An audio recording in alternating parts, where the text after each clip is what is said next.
Hello, my name is Alexa Rahman, if you will. But if you are subscribed, then you get to call me Lex, because only my friends call me Lex. And if you're subscribed, that means you're my friend. So, if you're new to the channel, welcome. Glad to have you. And if you're not new to the channel, liar. I'm still new to the channel. Today, I want to take you on a journey through some of the weirdest, oldest, and most mysterious roadside attractions in America, which are positioned sort of along the Pacific coast here in what I like to call the Pacific Mystery Trail, and some of the really interesting history that's behind all of them. Now, as I mentioned, and as some of you may know, I do work part-time at an attraction in Santa Cruz, California called the Mystery Spot. And the Mystery Spot is one in a series of attractions that are often referred to as gravity hills. The idea with the gravity hill is that essentially you can remove a person's view of the horizon and it'll make them feel extremely disoriented. You can start to place things like trees or signs or houses at angles, and it'll make the person feel more like they're the ones who are standing at an angle. At these places, people appear to stand at gravity-defying leans. Water will seem to be flowing uphill, and your wallet might start to feel just like a little bit lighter. And there's a variety of places all across the U.S. that are these gravity hill attractions, like the Cosmos Mystery area in South Dakota, or the Montana Vortex and House of Mystery in Montana, obviously. And there's even another attraction called the Mystery Spot in St. Ignace, Michigan. How dare they? They opened almost 10 years after we did, and they have the audacity to also call themselves the Mystery Spot. We can't prove that they named themselves after us, but I can read between the lines. I know. You think you can just take our name like that? Apparently you can. It's been like 70 years and we haven't done anything about it. Gravity Hill attractions largely fall under a much larger umbrella of tourist attractions that I like to refer to as mystery traps. The idea with these attractions is just to get that tourist to wonder what exactly is on the other side of that ticketing booth. Last summer, I took a little road trip along the Pacific coast and visited a bunch of stops that I have since decided to call the Pacific Mystery Trail. That's 4 stops along the Pacific coast, starting at the Mystery Spot and traveling northwards until I reached Confusion Hill, the Trees of Mystery, before finally landing at what might be the first ever example of a Gravity Hill attraction, the Oregon Vortex. Along the way, I kind of started to collect stickers and brochures and some merchandise from all these places. And before long, I realized that I had my own sort of collection on hand. So I figured today I would share some of my collection with you, some of its vintage stuff that isn't made or sold anymore, while also telling you some of the actually very interesting history behind a lot of the Pacific Mystery Trail. So with that, let's start right at the beginning with...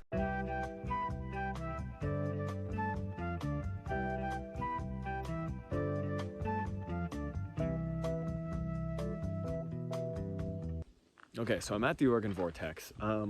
They don't actually allow video of the tour for copyright reasons, so instead I'm gonna take a lot of pictures and then make a little slideshow. So here that is.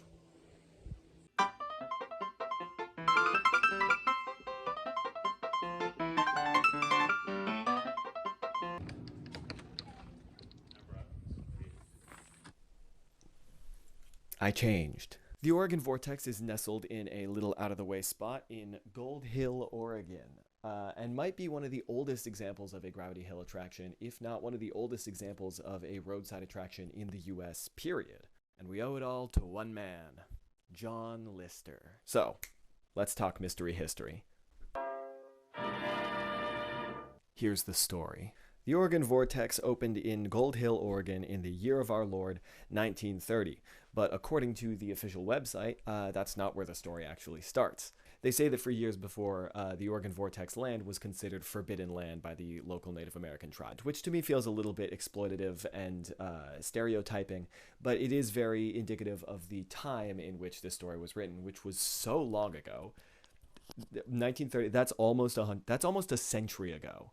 A company called the Old Gray Eagle Mining Company eventually acquired the land, building an assay office in 1904 to test metal purity, but the office mysteriously slid down the hill in the early 1910s. Enter John Lister.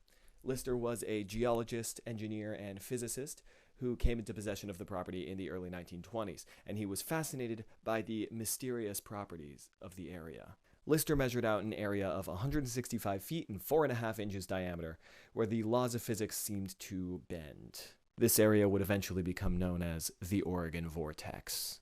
The Oregon Vortex. Lister allegedly conducted thousands of studies into the vortex until his death in 1959, all recorded in this beautiful book. Where is it? Where's the beautiful book? I really should organize myself better. This beautiful book. I'm not going to go super into detail about what the actual contents of the book are, but I am going to read you the foreword because I think it's very charming. It will be readily understood that following the widespread interest in the Oregon Vortex, the House of Mystery has been copied innumerable times, but it is only at the Oregon Vortex and in these pages that a satisfactory explanation is given. The visitor to the Oregon Vortex will immediately perceive its authenticity. It is firmly established as the fabulous Oregon Vortex, a characterization given to it by a leading educational institution. The Oregon Vortex is basically just like a lot of these other attractions, but they have a very polished world building. So if you're interested in reading this book, you can actually buy it on their website at theoregonvortex.com, and it's a pretty fun read. Now, something you'll see in a lot of these places is that a lot of them are very enthusiastic about making their own sort of historical story of how the place came about. But who knows how much of it is actually true. So let's talk a little bit about the real mystery history of the Oregon Vortex. In reality, the Oregon Vortex came about in a time when the automobile was first becoming really popular. And John Lister was really one of the first people in America to really capitalize on the idea of a road trip. So people began stopping at the Oregon Vortex to be shocked and amazed along the road. And if you feel like visiting the Oregon Vortex, I can't recommend it enough. It's a really fascinating look into history, and the people there are just so friendly. That was the one thing that stood out to me with out of all the attractions I visited, was that the Oregon Vortex people were so friendly. And the tour was so much fun. They did a lot of the same demonstrations that I saw at a few of these other places, but they also had a thing with dowsing rods that I still have no idea how that worked. So it's a mystery. If you ask me, they do call it the House of Mystery. And now's the time that I get to show you my collection. So let's talk mystery merch. Now, so I've got the book that I mentioned earlier, The Oregon Vortex, Notes and Data Relative to the Phenomena of the Area of the House of Mystery, Sardine Creek, Gold Hill, Oregon. And it's got all sorts of fun illustrations and stuff in there.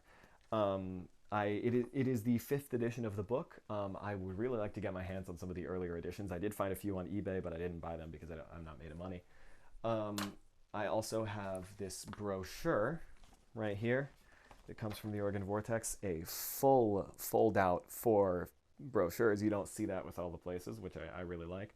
Impossible, but true. Skeptics are welcome. The look of it, the feel of it is all beautiful. I'd love to get my hands on some more vintage Oregon Vortex stuff. Obviously have the shirt. They also had tie-dyed t-shirts, which I believe were done by one of the tour guides who worked there. And I kind of regret not buying one of those. Let's see, what else do I have? I do have the bumper sticker. It's got a nice sort of view, and it's, I believe, the only bumper sticker in my collection, aside from one that you'll see later, that is not bright yellow. It's, it's white, and it has the Oregon Vortex thing, and I really like this sticker. I need to get a second one so I can actually put that on something. Aside from that, I am kind of lacking in my Oregon Vortex collection, but I'd really love to get some more Oregon Vortex stuff, some vintage stuff, because as the oldest Gravity Hill attraction and one of the oldest roadside attractions, I think it would be really cool to have some old things from there. So, but while the Oregon Vortex might be one of the oldest attractions in the US, it's definitely not the most famous. And for that, I'd like to point you over to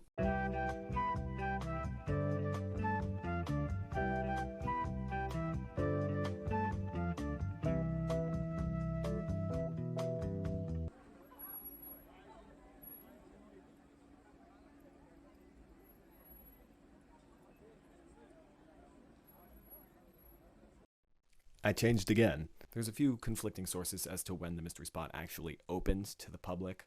On the tours, I never actually say what year the mystery spot was opened, just that the land was purchased by a Mr. George Prather in 1939. Wikipedia says that it opened in 1939, but it also says that Mr. Prather bought the land in 1940, which I don't know how he opened the attraction if he didn't own the land yet. The official website of the mystery spot says it opened in 1940, and the California State Parks website, which gave the mystery spot its designation as California State Historic Landmark number 1055, says it opened in 1941, as well as a newspaper article titled Mystery Spot You Never Saw a Crazier Place Opens Sunday for Your Amazement from the Santa Cruz Sentinel on June 13th, 1941. So it seems like it opened in 1941, but this is sort of indicative of what pretty much all the research for this video has looked like so far. So the mystery spot is sort of just like the Oregon Vortex. It just opened about 10 years later. The tour guide leads you up a hill to a cabin in which everyone stands at a crazy lean, all while telling you about history and making some pretty horrible jokes. But before I tell you about the story or the mystery history, I'm actually going to tell you about the bumper stickers, because I feel like that's very important. The bumper stickers are undoubtedly a huge reason why the mystery spot is as successful as it is. You really can't go anywhere in Santa Cruz without seeing one. They're handed out for free at the end of every tour, so naturally everyone and their mother has one. And sometimes people have spotted them as far as like India and Russia, because tourists from those places come and visit the mystery spot and they bring their stickers back home. According to customer surveys, almost a quarter of all mystery spot visitors first heard about the mystery spot from the stickers, and about 25,000 of them are given out every year, so they're everywhere. The mystery spot even owns a few cars that are just completely covered in stickers from head to toe. Here's a picture of me riding in one of them. Originally, the sticker wasn't a sticker at all. In the early 1940s, it was a cardboard plaque that would be wired to the front of your grill while you were out on the tour, which I kind of wish we still did with the regular stickers. Can you imagine how much fun it would be to just see a Cybertruck out in the parking lot and just slap 4 stickers on there and walk away? That would be nice. I don't have one of these cardboard bumper things in my collection. We do have one hanging in the gift store, but I just personally don't have one. I hope to get my hands on one soon, though. But soon after, the actual first bumper sticker was introduced in the 1940s, which I've got right here. As you can see, this is the classic sort of design. It's big, it's bright, it's yellow, and it's got the big O representative of that area of the mystery spot. That big O makes a lot of people think that we sell donuts or records or something like that, but I think they're getting something much cooler when they actually come to the mystery spot. This one lasted until the 1990s, I think, where in the mid-90s they came out with a new sticker. You might be wondering what exactly is different about this, but you can see that they've added the text to the bottom that says, "Visit us on the World Wide Web at www.mysteryspot.com," and I think that's kind of fun. Now, the 90s design actually shares a design with another attraction in California called Mercer Caverns. Mercer Caverns is another attraction about a 3-hour drive from the mystery spot.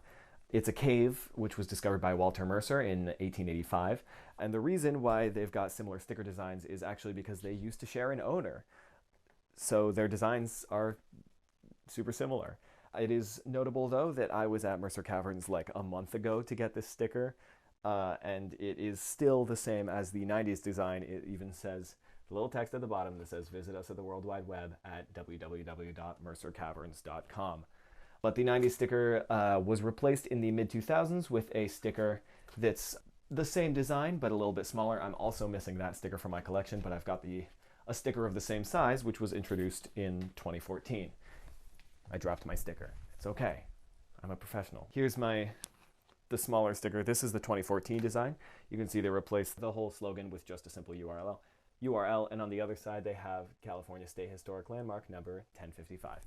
And we make kind of a big deal about that. It's like embroidered onto some of the merch. They've got like a big plaque out front that says California State Historic Landmark number 1055, which I think is kind of funny because it's number 1055. If there's 1,055 of these, I don't know if it's that big a deal, but I still think that sticker's kind of cool. A couple months ago, they replaced that sticker with a newer design, which I've got right here. It's got a black border around it, right? You can see the old one and the new one.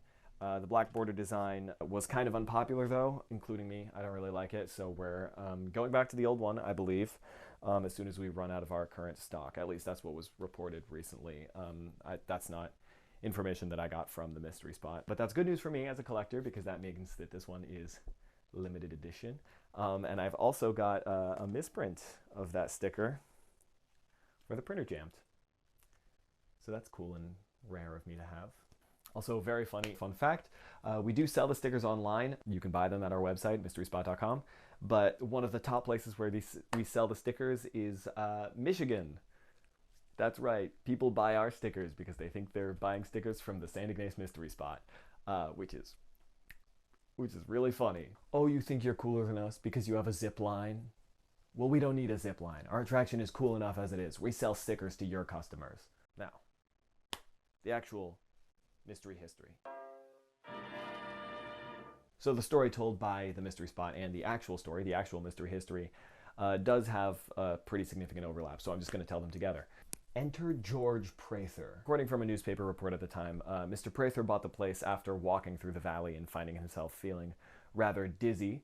What we say on the tours is that Mr. Prather was going to buy the land for a summer home for his wife, but he was buying from a lumber company who was trying to sell the entirety of the land as a package deal.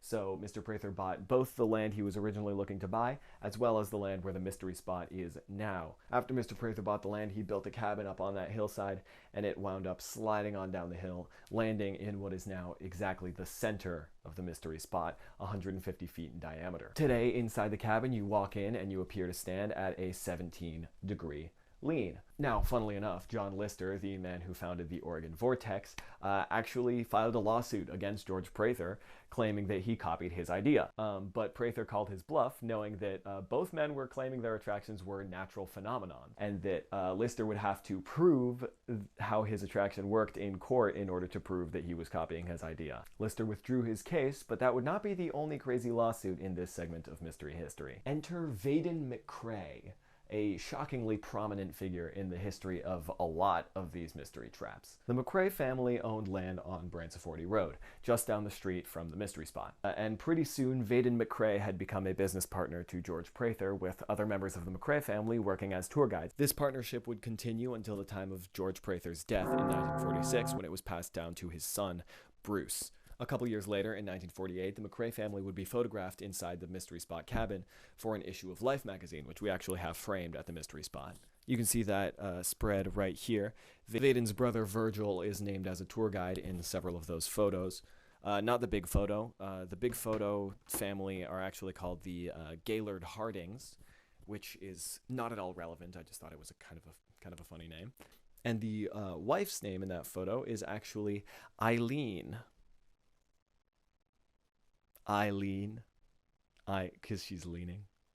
That joke is made by every single tour guide, and all of them hate it. Anyway, pretty soon after the widespread fame from the Life magazine photo, Vaden McCrae seemingly had an idea. What if we made more mystery spots? And make more mystery spots he did. In 1949, just 1 year after the Life magazine issue, the McCraes opened another mystery spot about an hour's drive south of the mystery spot called Wonder Hill. There's the mystery spot.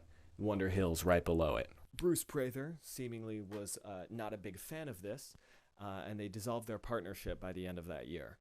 Wonder Hill only lasted a few years until 1951, so we can just cross that one right back out. Dead. But then, in 1954, just down the road from the mystery spot on the old McCrae property, which, may I remind you, was on the same road as the mystery spot, another Gravity Hill attraction opened called Curious Canyon.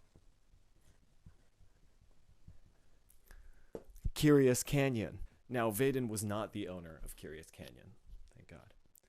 But one of the owners was married to Vaden's sister, Vera McCrae. Not only that, but Vaden's brother, Virgil, was now working as a tour guide at that attraction. Side note, crazy names in this family. Not only were the three siblings named Vaden, Virgil, and Vera, but they also had three more siblings named Vaughn, Velma, and Verna. I swear to God, they're like supervillains. Of course, Bruce Prather did wind up suing Curious Canyon, like immediately after they opened. To which Curious Canyon just kind of responded saying, listen, we're just another attraction, just like you guys and like Confusion Hill and like the Oregon Vortex. I'm sorry, did you have a copyright on Gravity Hills? These are natural phenomenons. The entire court case, that both sides were saying that they were natural. A quote from Curious Canyon says that they, quote, know of no monopoly... Hold on, I should do Vaden. They know of no monopoly on the business dealing with the exploitation of the natural conditions present in any of these locations, and deny the contention of the plaintiff that Curious Canyon is not located in a site where natural phenomena occur. They were really pulling the exact same trick that George Prather did with his lawsuit against John Lister from the Oregon Vortex. Well, we're just exploiting natural phenomena.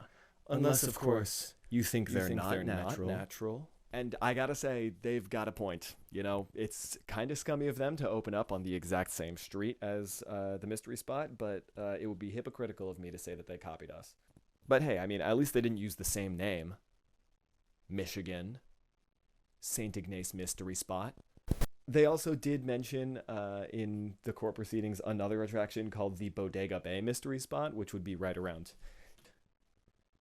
here. But I couldn't find any other information about it other than just like a few offhanded mentions of it. So I don't know what that's all about. Maybe the Bodega Bay Mystery Spot went out of fashion because they copied our name. Michigan. Count your days.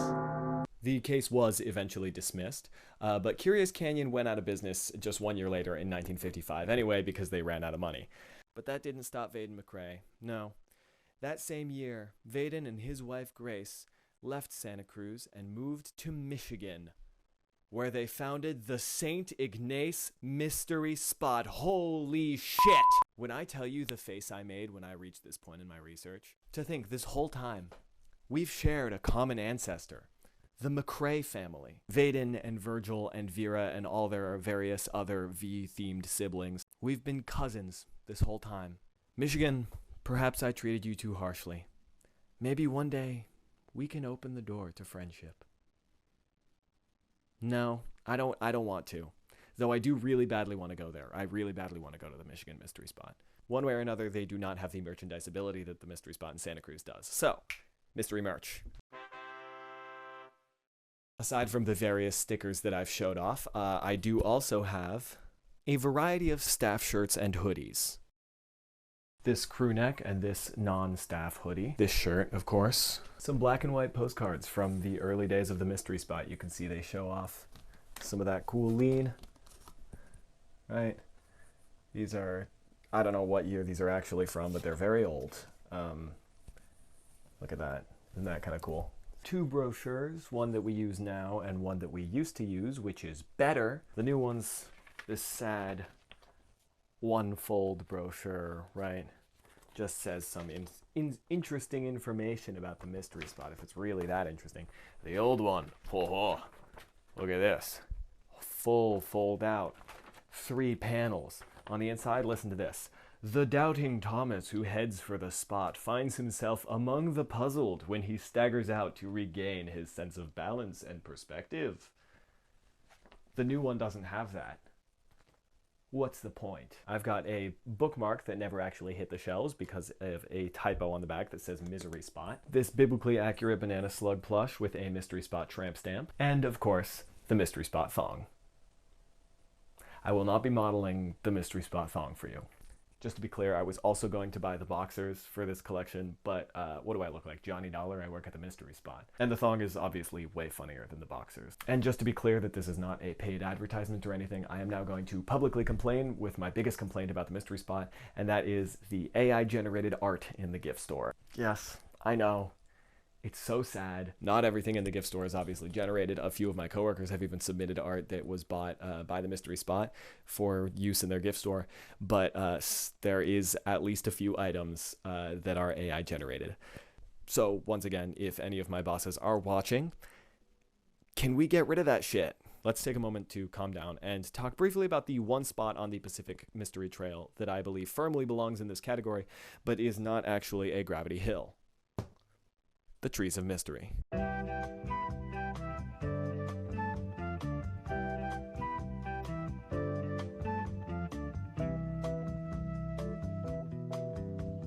Okay, so I'm here with my friend here at the Trees of Mystery, and they've just got a ton of stuff to do here. It's like if they pumped the other ones up with steroids. They've got a skywalk, they've got trails, they've got carvings, it's the whole shebang. And I'm going to be trying to do all of it. The Trees of Mystery opened in 1946, about as far north in California as you can go before you hit Oregon. We're going to jump straight into mystery history on this one. Mystery history!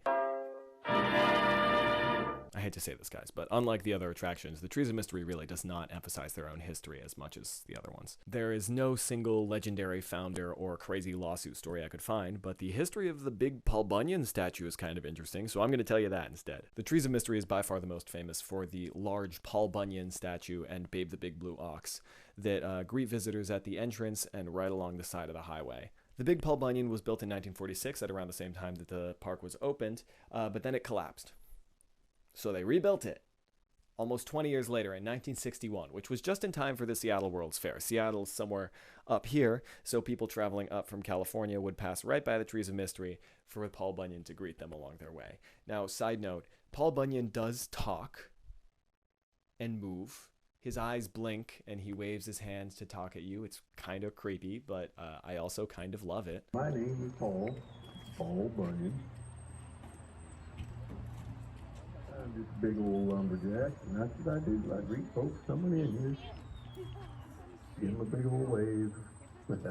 The Big Blue Ox was first built in 1950, and originally its head would nod up and down and blow smoke out of its nostrils, but children were justifiably terrified of it, so they stopped doing that. That babe stood strong until its head fell off in 2007, but it was fixed really early the following year. Now, the Trees of Mystery is kind of like if the mystery spot was Disneyland. It's gigantic. They've got a sky tram that you can ride up through the redwoods. They've got a canopy trail so you can walk super high up. They've got a whole section of the place dedicated to chainsaw carvings that tell the story of Paul Bunyan. Not only that, but there's a motel and cafe directly across the street from the Trees of Mystery. I stayed at the motel. It was really nice. I ate at the cafe. It was pretty good. I ordered a Bunyan burger. And a short walk from the motel led me to this abandoned beach where I saw the most beautiful sunset I've ever seen. I am a certified Trees of Mystery lover.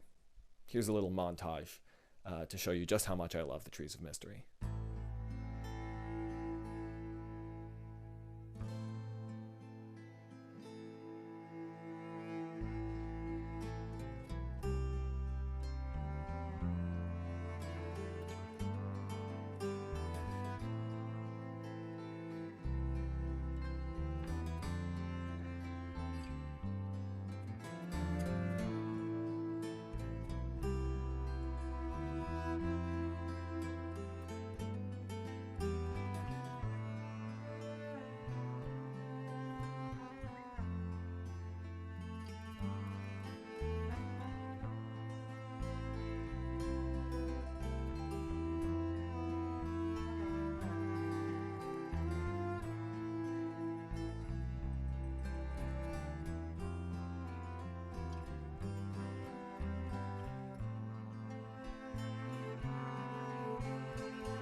And you can really tell an attraction's great because I get really hangry, and I had my first meal of that day after 3 p.m. when I left the Trees of Mystery. I was in there, I was hiking around, and I was still having a great time, even though I hadn't eaten at all that day.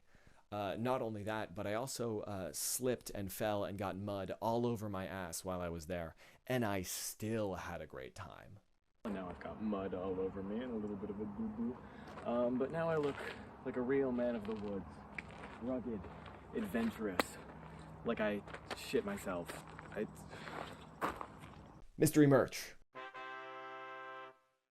All right, from the Trees of Mystery. Here's the brochure, which I quite like. You know, compared to the other ones, look at this. Not only does it fold out into 3, it folds out into 4. Not only that, look at that, right? They've got a whole map here. They got a whole map that they give you. The Kingdom of Trees Trail, the Redwood Canopy Trail. All these beautiful trails with the little Paul Bunyan visible there at front, right? And you know how big that Paul Bunyan is, and then look how big the park is. Oh, it was wonderful. It was great. It was beautiful.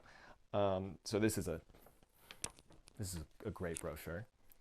I love this. Now, here's the sticker, which I think is really lacking, if you ask me. It's just yellow with red. There's nothing particularly interesting about the typeface, nothing interesting about any of it. I really wish they used this logo, just a more vertical version of it. I think they've got another one in here somewhere. I wish they just used that logo on their sticker, because that's, I think, a beautiful logo that they didn't use. I do also have this flip book of the Trees of Mystery. This is Selethco True Color Views from the Trees of Mystery. This is from likely the early 50s or 60s. You can see that. This is a kind of souvenir that people would buy in the gift store, where it just had some pictures from the attraction you just visited. So you can see a few of those here. There's Babe the Big Blue Ox, right? You can see that Babe used to actually stand on the other side of the parking lot from Paul Bunyan, who's over here.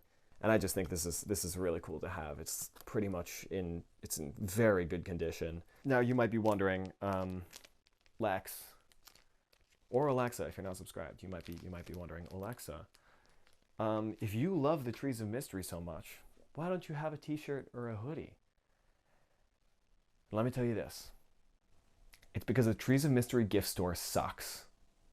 Okay, I was in there, it was huge. It's the biggest gift store of any of the attractions that I talk about here. But all their merch designs suck.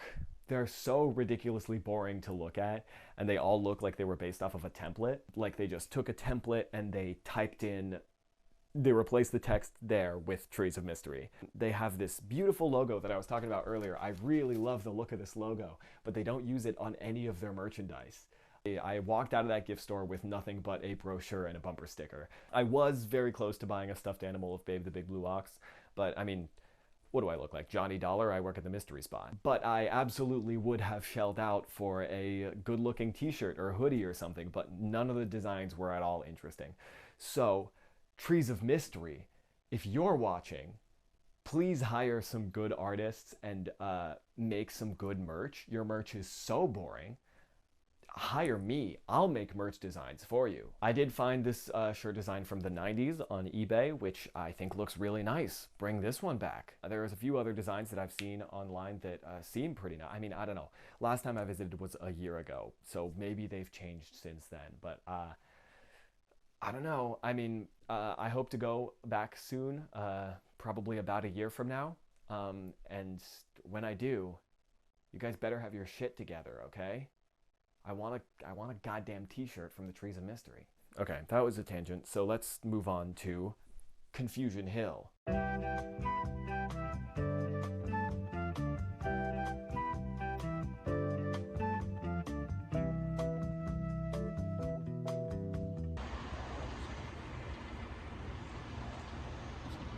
Guess where I am? It comes to this. Confusion Hill. We're just going to jump straight into mystery history.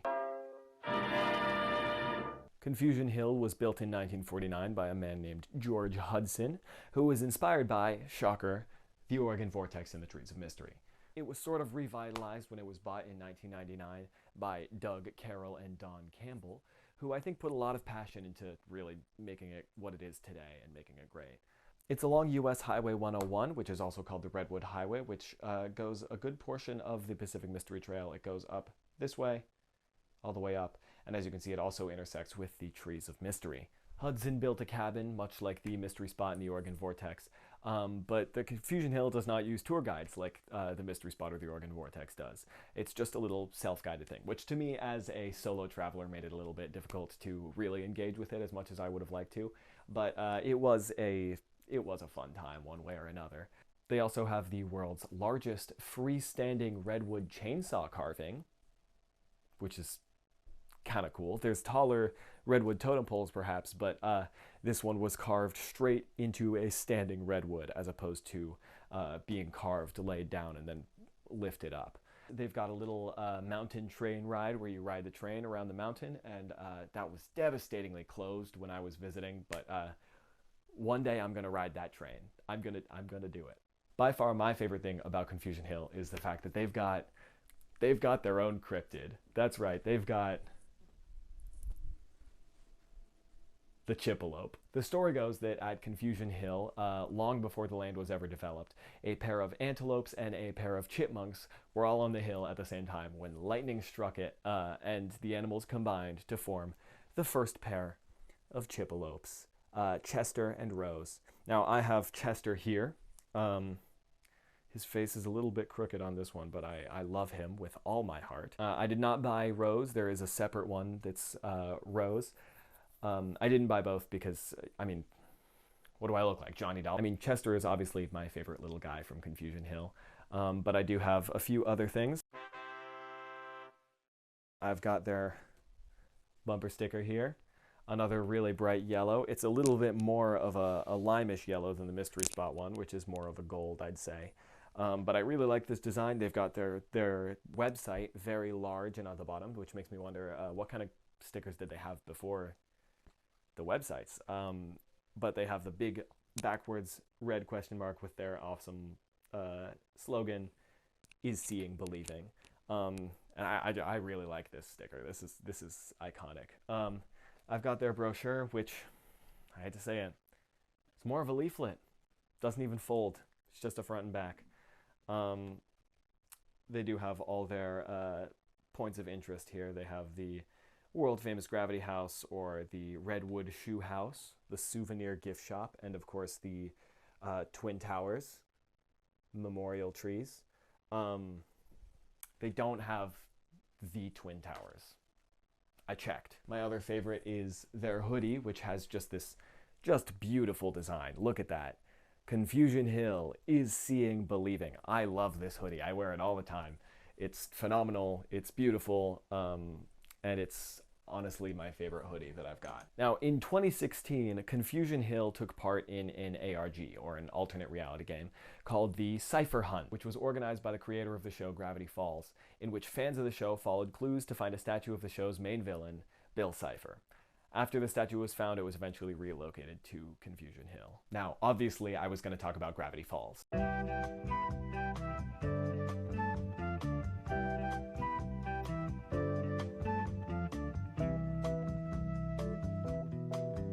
The show really is a love letter to all sorts of places just like this along the coast.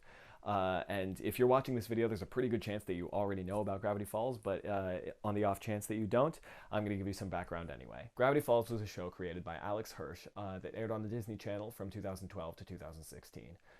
It follows a pair of twins, Dipper and Mabel Pines, who were sent to spend their summer in a town called Gravity Falls, Oregon, with their great uncle Stan, who works at a tourist attraction called the Mystery Shack. During the first season of the show, Alex Hirsch and a bunch of his crew took a road trip up the Pacific coast, visiting a lot of the places here. All the places that I've talked about on this video were places that were stopped at along this trip, and there's some very obvious inspiration taken from all of them. The totem pole that's outside the Mystery Shack is obviously a reference to the one at Confusion Hill. The giant Paul Bunyan statue in the opening titles of the show is obviously a reference to the one at the Trees of Mystery. And in the background of the Mystery Shack, there are bright yellow bumper stickers that say Mystery Shack, which is pretty clearly inspired by the Mystery Spot. And frankly, where would any of this even be without the Oregon Vortex? This show has such an incredible fan base that's so passionate. I'm one of those fans. I love this show so much. And I genuinely think it's pretty likely that a lot of these places would not have survived if not for the passion from the show. A lot of these places are along routes that were bypassed by bigger highways, and if not for enthusiasm for people to go out of their way to visit these places would not have survived. In 2020, Confusion Hill was at risk of shutting down entirely because of the pandemic, and a GoFundMe that was set up by some Gravity Falls fans ended up raising over $11,000 to help save the company, and it did. And Confusion Hill's still there today because of this fundraiser. Working as a tour guide at the Mystery Spot, I see so many fans who come to the Mystery Spot because of their passion for Gravity Falls. Sometimes I see people come up in full cosplay and they look great. It absolutely warms my heart when a kid will ask me if I've ever seen the show Gravity Falls, and I get to tell them yes, I have. It's a very big reason why I wanted to start working at the Mystery Spot in the first place. And then I usher them towards the gift shop where they can get an employee application, because soon enough they're going to be old enough to join the workforce, and I'm not going to be around forever. I need someone to carry on my legacy. There were a few comments below a video of me that recently went pretty viral of me giving a tour at the Mystery Spot. They were saying things like, I've been there, it's overrated, or it's just a crooked cabin. And if you want to believe that, that's fine, but to me what makes these places so special is that something as simple as a crooked cabin is enough to fill people with wonder and bring mystery back into the lives of the people who visit it. So if you would like to drive the Pacific Mystery Trail, I can't recommend it enough. I had an absolute blast when I did it, and I didn't even talk about everything on there. There's stuff like drive through redwood trees and like gigantic redwoods and things like that that I highly recommend. Or if you're near any one of these places and have never been, I highly recommend you go. I get a lot of people on my tours who tell me that they're natives to Santa Cruz and have lived their whole lives and have just never paid a visit to the mystery spot before. But even for those of you who are nowhere near the Pacific and can't really make their way out here, I have great news. There's strange and unusual everywhere if you're willing to look for it. So find the strange and unusual little attraction near you, even if it means going to the mystery spot in St. Ignace, Michigan. With that, thank you very much, guys. Thank you for watching.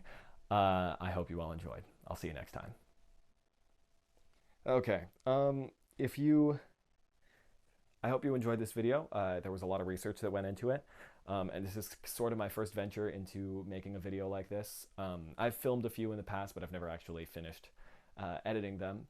But if you're interested in seeing more, it would be great if you could subscribe. I have a lot of other interests aside from just tourist traps. I also am very into folklore and mythology and religion, like weird, obscure facts about the Bible, as well as like cryptids and modern American folklore.